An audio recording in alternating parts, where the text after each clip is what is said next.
రిక్రూట్మెంట్లో GPO పోస్టులు డిగ్రీని క్వాలిఫికేషన్గా నిర్ణయించిన ప్రభుత్వం కలెక్టర్లకే నియామక క్రమశిక్షణ అధికారాలు ఉత్తర్వులు జారీ. కొత్తగా చేరే వారికి 3 ఏళ్ల ప్రొబిషన్ బాండ్ రాయాల్సిందే. మరొక అప్డేట్ చూసుకుంటే ప్రొఫెసర్ వేతనం 5.7 లక్షలు. పంటల డిజిటల్ సర్వేకు వాలంటీర్లు గ్రామానికి ఒకరు చొప్పున 12,760 మందికి అవకాశం. ఏఈఓలకే నియామకాధికారం వ్యవసాయ శాఖ ఉత్తర్వులు. 27 లక్షల మంది స్టూడెంట్స్కి యంగ్ ఇండియా కిట్. గురుకులాల హాస్టల్లో వసతుల్లో రాజీపడం ప్రభుత్వం. ఉద్యోగం రాలేదని యువకుడు సూసైడ్. క్యాష్లెస్ ట్రీట్మెంట్పై 15 రోజుల్లో గైడ్లైన్స్. దేశవ్యాప్తంగా ఖాళీగా ఉన్న ఐఏఎస్, ఐపీఎస్, ఐఎఫ్ఎస్లు 2,800 పైగా పోస్టులు ఖాళీగా ఉన్నాయి. రోడ్లపైన విద్యార్థులు, విమానంలో సీఎం, ప్రతిపక్షాల ఆరోపణలు. సో ఓవరాల్గా టాపిక్లోకి వెళ్తే 5,000కి పిహెచ్డి గైడ్షిప్ నోటిఫికేషన్ని రద్దు చేసిన జేఎన్టీయూహెచ్. సో నిన్న మీరు మన న్యూస్లో కూడా చూశారు. అన్ని ప్రముఖ మీడియా ఛానల్ కూడా దీన్ని హైలైట్ చేయడంతో వెంటనే జేఎన్టీయూహెచ్ హైదరాబాద్ ఆ ఒక 5,000కు చెల్లిస్తే పిహెచ్డి గైడ్షిప్ జారీ చేస్తామన్న నిర్ణయం నుంచి వెనక్కి తగ్గింది. సో ఓవరాల్గా యూనివర్సిటీలో నోటిఫికేషన్ రద్దు చేసి దరఖాస్తులకు సంబంధించిన ఆన్లైన్ లింక్ని కూడా నిలిపివేసినట్టుగా జేఎన్టీ ఒక ప్రకటన అయితే తెలిపింది. సో ఓవరాల్గా ప్రభుత్వం వెంటనే పబ్లిక్లోకి ఆ న్యూస్ రావడంతో వారి తప్పుని సరిదిద్దుకున్నారని మనం చెప్పుకోవచ్చు. సో మరొక అప్డేట్ చూసుకుంటే గురుకులాల హాస్టల్ వసతుల్లో రాజీపడం, బడ్జెట్ ఎంతైనా కేటాయించడానికి ప్రభుత్వం సిద్ధం. మంత్రి ఎస్సీ ఎస్టీ గురుకుల హాస్టల్లో విద్య, వైద్య, మౌలిక సదుపాయాల్లో రాజీపడమని చెప్పేసి సంక్షేమ శాఖ సహాయ మంత్రి స్పష్టం చేశారు. మారుమూల గ్రామీణ ప్రాంతాల్లో, గిరిజన ఏజెన్సీ ప్రాంతాల్లో ఉన్న హాస్టళ్లకు రిపేర్లు, వసతులు, రవాణా సౌకర్యం లేని చోట్ల ప్రతిపాదన అంచనాలు వేయాలని అధికారులకు ఆయన ఆదేశించారు. సో గతంలో ఉన్న 200 సీట్లను 500 పెంచామని గుర్తు చేస్తున్నారు అంబేద్కర్ ఓవర్సీస్ స్కీమ్కి. సో అదేవిధంగా సివిల్స్ గ్రూప్ 1 ర్యాంకులు కూడా చాలామంది విద్యార్థులు సాధించారు. ఇకపై కూడా దాని మీద ప్రత్యేక శ్రద్ధ కనబరుస్తామని చెప్పేసి మంత్రి చెప్పడం జరిగింది. సో మరొక అప్డేట్ చూసుకుంటే ఆర్టీఐ దరఖాస్తు రిజెక్షన్లో ఢిల్లీ టాప్. సో ఆర్టీఐ దరఖాస్తు రిజెక్షన్లో ఢిల్లీ హైకోర్టు టాప్ ప్లేస్లో ఉందని చెప్పేసి సెంట్రల్ ఇన్ఫర్మేషన్ కమిషన్ 2024-25కి ఒక రిపోర్ట్ విడుదల చేసింది. దాదాపు 2,000 అప్లికేషన్లు అప్లై చేస్తే 22% తిరస్కరణ. ఢిల్లీ హైకోర్టు, సుప్రీం హైకోర్టు, హోంశాఖ, ఆర్థిక శాఖ వంటి ప్రధాన పబ్లిక్ అథారిటీ ఆర్టీఐ దరఖాస్తులను అత్యధికంగా రిజెక్ట్ చేశాయి. జాతీయ భద్రత, సార్వభౌమత్వం, వ్యక్తిగత సమాచారం వంటి కారణాలతోటి ఇన్ఫర్మేషన్ ఇవ్వలేమని పేర్కొంటూ సమాచార హక్కు చట్టంలో సెక్షన్లోని 28ని 924ని అంటే దాదాపు సెక్షన్ 8ని 28,924 సార్లు ప్రయోగించారంట. ఆర్టీఐ దరఖాస్తులు తిరస్కరణకు గురైన కారణాల్లో ఈ రీజనే దాదాపు 49% ఉన్నాయి. ఈ మేరకు సెంట్రల్ ఇన్ఫర్మేషన్ కమిషన్ 2024-25కి యాన్యువల్ రిపోర్ట్లో గురువారం రిలీజ్ చేసింది. ఈ రిపోర్టు ప్రకారం ఢిల్లీ హైకోర్టు అత్యధికంగా 2,000 దరఖాస్తులు చేసుకుంటే 22% రిజెక్ట్ చేసింది. సుప్రీంకోర్టుకు 5,000 దరఖాస్తులు చేస్తే 13% రిజెక్ట్ చేసింది. అదేవిధంగా హోంశాఖకి 58,000 మంది దరఖాస్తు చేసుకుంటే 7,700 మంది అప్లికేషన్ తిరస్కరించింది. ఇక ఆర్థిక మంత్రిత్వ శాఖ 2,20,000 దరఖాస్తులు చేస్తే 18,000 రిజెక్ట్ చేసింది. న్యాయశాఖ 10,000 దరఖాస్తు చేసుకుంటే 7% తిరస్కరించింది. మొత్తంగా రిజెక్షన్ చూసుకుంటే 49 ఒక సెక్షన్ 8/1/J కింద ఉన్నాయని చెప్పి చెప్తున్నారు. సో ఓవరాల్గా దాదాపుగా అన్ని ప్రభుత్వ శాఖలు కూడా ఆర్టీఐలోని సెక్షన్ 8ని ఉపయోగించుకొని చాలా ఇన్ఫర్మేషన్ని ప్రజలకు ఇవ్వడం లేదని ఈ యొక్క సర్వే చెప్తున్నారు. అత్యధికంగా ఢిల్లీ హైకోర్టు ఇవ్వడం లేదని చెప్పేసి వీళ్ళు చెప్తున్నారు. సో మరొక వార్త చూసుకుంటే ఉద్యోగం రాలేదని యువకుడు సూసైడ్. ఉద్యోగం రాలేదని బాధతో ఒక యువకుడు ఆత్మహత్య చేసుకున్నాడు. ఈ ఘటన పెద్దపల్లి జిల్లాలో జరిగింది. సో ఓవరాల్గా మీ అందరికీ తెలుసు, గత కొన్ని రోజుల నుంచి చాలామంది నిరుద్యోగులు ఒక రకమైన బాధతోటి అటు నోటిఫికేషన్లు వస్తాయని చెప్పేసి గత గవర్నమెంట్ని పక్కన పెట్టి ఈ గవర్నమెంట్ గెలవడానికి అహర్నిశలు కష్టపడ్డారు. ఈ గవర్నమెంట్ ఇచ్చిన హామీని చూసి ఎంతో ధైర్యంతో అందరూ కూడా ముందుకెళ్లారు. కానీ ఇప్పుడు ఈ గవర్నమెంట్ నెలలు గడుస్తున్న నోటిఫికేషన్ ఇవ్వకపోతే ఆ బాధ తట్టుకోలేక ఈ మధ్య కాలంలో చాలామంది నిత్యం ఇలా మరణం గురవుతూనే ఉన్నారు. అందులో మరొక యువకుడు కూడా జరిగింది. ప్రభుత్వం ఇకనైనా వాళ్ళు ఏదైతే హామీ ఇచ్చిందో ఆ హామీని తొందరగా ఫుల్ఫిల్ చేస్తే జాబ్ వచ్చేవారు జాబ్ చేసుకుంటారు, జాబ్ రాని వాళ్ళు ఇంకో జాబ్ కోసం ట్రై చేసుకుంటారు. చూద్దాం మరి ప్రభుత్వం ఇకనైనా ఈ యొక్క మరణాలను ఆపుతుందని భావిద్దాం. సో మరొక వార్త చూసుకుంటే పిల్లల్ని కింద కూర్చోబెడితే ఊరుకోం, ఎగ్జామ్ హాళ్లలో బల్ల ఉండాల్సిందే. ఇంటర్ బోర్డు సెంటర్లో సీసీ కెమెరాలు మస్ట్, లేకపోతే చర్యలు తప్పవని హెచ్చరించింది. ఇంటర్ పరీక్షలు రాసే విద్యార్థులకు నేల మీద కూర్చోబెట్టవద్దు అని, ప్రతి విద్యార్థికి డ్యూయల్ డెస్క్ తప్పనిసరిగా ఏర్పాటు చేయాలని ఇంటర్ బోర్డు సెక్రటరీ అధికారులను ఆదేశించారు. ప్రతి పరీక్ష కేంద్రం ఖచ్చితంగా సీసీటీవీ సర్వేలెన్స్ ఉండాలని, ఎక్కడ కూడా మాల్ ప్రాక్టీస్ కావివ్వద్దని సూచించారు. ఈ నెలాఖరు నుంచి ప్రారంభమయ్యే ఇంటర్ పరీక్షలపై ఏర్పాట్లపై ఆయన గురువారం నాంపల్లిలో సమావేశం ఏర్పాటు చేసుకున్నారు. మరి చూడాలి గవర్నమెంట్ ఈ యొక్క ఇన్స్ట్రక్షన్స్ని ఎంతవరకు నిలబెట్టుకుంటుందన్నది. సో మరొక వార్త చూసుకుంటే డైరెక్ట్ రిక్రూట్మెంట్లో జేపీఓ పోస్టులు, డిగ్రీ క్వాలిఫికేషన్ నిర్ణయించిన ప్రభుత్వం కలెక్టర్లకే నియామక క్రమశిక్షణ అధికారాలు ఉత్తర్వులు జారీ. కొత్తగా చేరే వారికి 3 ఏళ్లు ప్రొబేషన్ బాండ్ రాయాల్సిందే. మొత్తం 10,954 గ్రామ పాలనా అధికార కొలువులు. పాత వీఆర్ఓ వీఆర్ఏలకు బదిలీ ద్వారా అవకాశం. డైరెక్ట్ రిక్రూట్మెంట్ ఓవరాల్గా డైరెక్ట్ రిక్రూట్మెంట్లో జీపీఓ పోస్టులు డిగ్రీ క్వాలిఫికేషన్ నిర్ణయించింది అని చెప్పేసి ఇవాళ దాదాపు అన్ని ప్రధాన మీడియాలు కూడా ఈ న్యూస్ని కవర్ చేయడం జరిగింది. సో అసలు ఒకసారి క్లియర్ కట్గా చూసుకుంటే రాష్ట్రంలో నిరుద్యోగులకి ప్రభుత్వం తీపి కబురు అందించింది. గ్రామ రెవెన్యూ వ్యవస్థలో సమూల మార్పులు చేస్తూ భారీ ఎత్తున ఉద్యోగాల భర్తీకి గ్రీన్ సిగ్నల్ ఇచ్చింది. కొత్తగా గ్రామ పాలనా ఆఫీసర్ పోస్టులను సృష్టించి ఏకంగా 10,954 పోస్టుల భర్తీకి విధి విధానాలు ఖరారు చేసింది. ఈ మేరకు రెవెన్యూ శాఖ కార్యదర్శి ఉత్తర్వులు జారీ చేశారు. ఇందులో పాత ఉద్యోగులు సర్దుబాటు పోను, మిగిలిన సింహభాగాన్ని పోస్టులను డైరెక్ట్ రిక్రూట్మెంట్ పద్ధతిలో భర్తీ చేసే అవకాశం ఉంది. డైరెక్ట్ రిక్రూట్మెంట్ ద్వారా భర్తీ చేసే ఈ పోస్టులకు విద్యార్హతగా ప్రభుత్వం డిగ్రీని నిర్ణయించింది. ఏదైనా గుర్తింపు యూనివర్సిటీ నుంచి డిగ్రీ అర్హత కలిగిన అభ్యర్థులు ఈ పోస్టులకు పోటీపడే అవకాశం కల్పించారు. అభ్యర్థుల వయసు వచ్చేసి 18 నుంచి 34 ఏళ్ళు ఉండాలని, ఎస్సీ ఎస్టీ 5 ఏళ్ళు సడలింపు ఉంటుందని ఉత్తర్వులు స్పష్టం చేశారు. అయితే పాత వీఆర్ఓ వీఆర్ఏలకు విషయంలో మాత్రం అర్హతలో వెలుసుబాటు కల్పించారు. ఇతర శాఖల్లో పనిచేస్తున్నటువంటి మాజీ వీఆర్ఓలు, జూనియర్ అసిస్టెంట్ క్యాడర్లో ఉన్న మాజీ వీఆర్ఏలు బదిలీ పద్ధతిలో ఈ పోస్టులోకి తీసుకుంటారని, వీరికి డిగ్రీ లేకపోయినా ఇంటర్మీడియట్ పాస్ అయి ఉండాలని, వీఆర్ఏగా 5 ఏళ్ల అనుభవం ఉంటే సరిపోతుందని ప్రభుత్వం పేర్కొంది.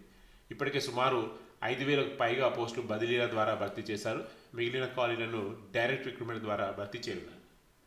కలెక్టర్లే సుప్రీం. ఈ పోస్టుల నియామకం, పర్యవేక్షణ బాధ్యతలను పూర్తిగా ప్రభుత్వం కలెక్టర్లకే అప్పచెప్పింది. జిల్లాలను ఒక యూనిట్గా పరిగణించి నియామకాలు చేపడతారు. ఈ పోస్టులకు సంబంధించి పాయింటింగ్ అథారిటీ నియామక అధికారిగా ఆయా జిల్లాల కలెక్టర్ అధికారికే కట్టబెట్టారు. కేవలం నియామకాలే కాకుండా ఉద్యోగులపై క్రమశిక్షణ చర్యలు తీసుకునే అధికారం కూడా కలెక్టర్కే ఉంటుంది. విధుల్లో చేరిన తర్వాత కూడా ఉద్యోగులు 2 నెలలలోపు నిండిత డిపార్ట్మెంటల్ పరీక్షలు, రెవెన్యూ, విలేజ్ మాన్యువల్ తదితర అంశాల్లో ఉత్తీర్ణత సాధించడం తప్పనిసరి. పాస్ అయితేనే సర్వీస్లో కొనసాగుతారు, లేదంటే తొలగించబడుతుందని ప్రభుత్వం చెప్పింది. సో ఓవరాల్గా గవర్నమెంట్ ఎట్టకేలకు జీపీఓ పోస్టులని డైరెక్ట్ రిక్రూట్మెంట్ ద్వారా భర్తీ చేయాలని చెప్పి నిర్ణయించింది. దానికి క్వాలిఫికేషన్ కూడా నిర్ణయించడం జరిగింది. ఖచ్చితంగా ఇది నిరుద్యోగులకి ఒక గుడ్ న్యూస్ అనే చెప్పుకోవచ్చు. సో దాదాపు 7,000 నుంచి 8,000 మధ్యలో పోస్టులు రావచ్చు అని చెప్పేసి వీళ్ళు అనుకుంటున్నారు. ఎందుకంటే కొంతమంది ఆల్రెడీ సర్వీస్లోకి వచ్చారు. సో చూడాలి, ఏదైనా కానీ ఈ నోటిఫికేషన్ వస్తే మాత్రం ఖచ్చితంగా విద్యార్థులకి చాలా బెనిఫిట్ అయ్యే అవకాశం ఉంటుంది. కొత్త వారికి 3 ఏళ్ల ప్రొబేషన్. కొత్తగా గ్రామ పాలన ఆఫీసర్గా చేరే అభ్యర్థులకి ప్రభుత్వం కఠిన నిబంధనలు విధించింది. సాధారణంగా ప్రభుత్వ ఉద్యోగాల్లో ఉండే 2 ఏళ్ల ప్రొబేషన్ కాకుండా డైరెక్ట్ రిక్రూట్మెంట్ ద్వారా వచ్చిన వారికి ప్రొబేషన్ కాలాన్ని 3 ఏళ్లుగా నిర్ణయించింది. వీరి పనితీరు 3 ఏళ్ల పాటు క్షుణ్ణంగా పరిశీలించి అదే సమయంలో బదిలీపై వచ్చే పాత ఉద్యోగులకు మాత్రం ఏడాది పాటే ప్రొబేషన్ ఉంటుంది. అంతేకాకుండా ఎంపికైన అభ్యర్థులు విధుల్లో చేరే ముందు ప్రభుత్వానికి తప్పనిసరిగా బాండ్ రాసివ్వాల్సి ఉంటుంది. శిక్షణ పూర్తి చేసుకున్న నిర్ణీత కాలం పాటు ఖచ్చితంగా సర్వీస్లో కొనసాగాలి. ఒకవేళ మధ్యలో ఉద్యోగం మానేస్తే శిక్షణకు ప్రభుత్వం చేసిన ఖర్చుతో పాటు అప్పటిదాకా తీసుకున్న జీతభత్యాలు వెనక్కి చెల్లించాల్సి ఉంటుందని ఉత్తర్వులు స్పష్టం చేశారు. చాలా కఠిన నిబంధనలు పెట్టారని చెప్పుకోవచ్చు. ఎందుకంటే 3 ఏళ్ల ప్రొబేషన్ పెట్టారు, అదే పాత వాళ్ళకైతే 1 ఇయర్ పెట్టారు. మళ్ళీ అదేవిధంగా ఈ 3 ఏళ్ల టర్మ్లో కనుక వాళ్ళు బయటికి వెళ్ళిపోవాలనుకుంటే వాళ్ళకి ప్రభుత్వం పెట్టిన అన్ని ఖర్చులు జీతాలు అన్నీ కూడా తిరిగి ఇవ్వాలన్నారు. ఇది ఖచ్చితంగా చాలా కఠిన నిబంధన చెప్పుకోవచ్చు. సో ఎనివే ఓవరాల్గా నోటిఫికేషన్ రావడం అనేది చాలా ఇంపార్టెంట్ కాబట్టి ఈ సమయంలో చూడాలి మరి గవర్నమెంట్ ఎంత తొందరగా దీన్ని రిలీజ్ చేస్తుందని. సో నిబంధనలు మనం ఆల్రెడీ మాట్లాడుకున్నాం. ఆల్రెడీ ఇప్పటివరకు దాదాపు 3550 మంది ఆల్రెడీ అర్హత పరీక్ష ద్వారా వివిధ డిపార్ట్మెంట్ల నుంచి మళ్ళీ వీళ్ళు రావడం జరిగింది.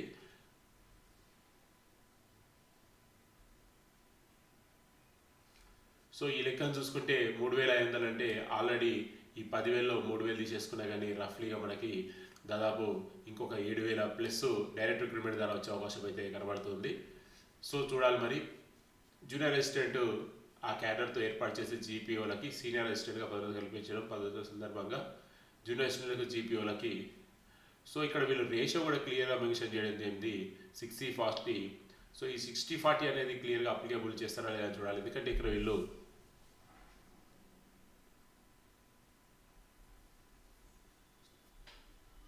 సో ఈ 3500 పోస్టులు ఆల్రెడీ జాబ్ చేస్తున్నారు వివిధ డిపార్ట్మెంటల్ నుంచి. డిపార్ట్మెంటల్ తరపున వాళ్ళందరూ రావడం జరిగింది. ఆల్రెడీ వాళ్ళందరూ కూడా విఆర్ఏలు విఆర్ఓలు వీళ్ళందరూ కూడా జీపీఏ అర్హత పరీక్ష ద్వారా వచ్చిన వాళ్ళు. సో వీళ్ళ పోస్టులు పోగా మిగిలిన పోస్టులకే డైరెక్ట్ రిక్రూట్మెంట్ వచ్చే అవకాశం ఉంటుందని మనకి ఇక్కడ క్లారిటీ కనబడుతుంది. అదేవిధంగా 60-40 నిష్పత్తిని కూడా అమలు చేయాలని చెప్పేసి ప్రభుత్వం భావిస్తున్నట్టుగా ఇక్కడ జీవోలో చెప్తున్నారు. అంటే జూనియర్ అసిస్టెంట్ సీనియర్ అసిస్టెంట్ సీనియారిటీని కన్సిడరేషన్ చేసుకుంటా 60-40 రేషియోని వీళ్ళు అమలు చేయాలని చూస్తున్నారు. సో చూడాలి మరి. ఓవరాల్గా అయితే జీపీఓ మీద కదలికైతే వచ్చింది. మరి ఈ 7,000 పోస్టుల వరకు ఎప్పుడు భర్తీ చేస్తారన్నది చూడాలి. సో మీరు గవర్నమెంట్ వెబ్సైట్లో చూడవచ్చు. ఇది జీవో నెంబర్ 32 మన జీపీఓ గ్రామ పరిపాలన ఆఫీసర్ సంబంధించి. ఈ జీవోలో మీకు చాలా క్లారిటీగా ఇచ్చేసారు అన్ని కూడా.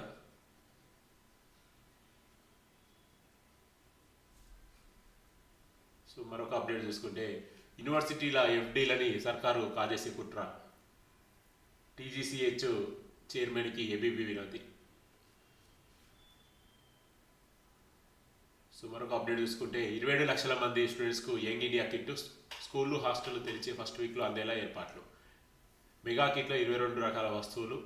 గురుకులాలకు సర్కార్ స్కూళ్లకు విద్యార్థులకు ఇవ్వనున్న ప్రభుత్వం. కామన్ కిట్తో పాటు రెసిడెన్షియల్ స్టూడెంట్స్ కూడా మరిన్ని వస్తువులు. సుమారు 1,600 కోట్లు ఖర్చు అవుతుందని అంచనా. నాణ్యతలో రాజీ పడొద్దని ప్రభుత్వం. సో ఓవరాల్గా వచ్చే అకాడమిక్ ఇయర్లో 27 లక్షల మందికి యంగ్ ఇండియా కిట్లు అయితే ప్రభుత్వం ఇవ్వబోతున్నదని చెప్తున్నారు. ఇది ఖచ్చితంగా ఒక గుడ్ న్యూస్ అని చెప్పుకోవచ్చు. సో మరొక వార్త చూసుకుంటే రోడ్లపై విద్యార్థులు విమానంలో సీఎం చక్కర్లు అని చెప్పి ప్రతిపక్షం ఒక న్యూస్ అయితే చెప్పడం జరుగుతుంది.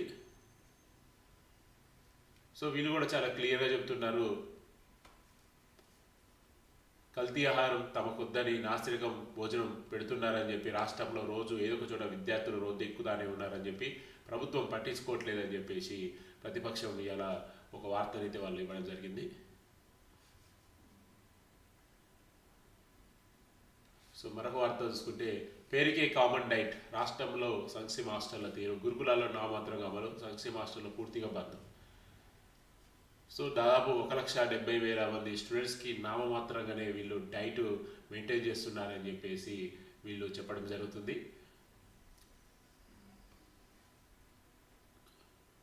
మరొక వార్త చూసుకుంటే టీజీ సెట్ హాల్ టికెట్ విడుదల. రాష్ట్రంలో ఎస్సీ ఎస్టీ బీసీ సాధారణ సంక్షేమ గురుకులాల 5వ తరగతి ప్రవేశాలకు 6, 7, 8, 9 తరగతిల బ్యాక్లాగ్ సీట్లకు భర్తీ నిర్వహించిన టీజీ సెట్ 2026 హాల్ టికెట్లు విడుదల చేశారని ఒక ప్రకటనలో అయితే తెలిపారు.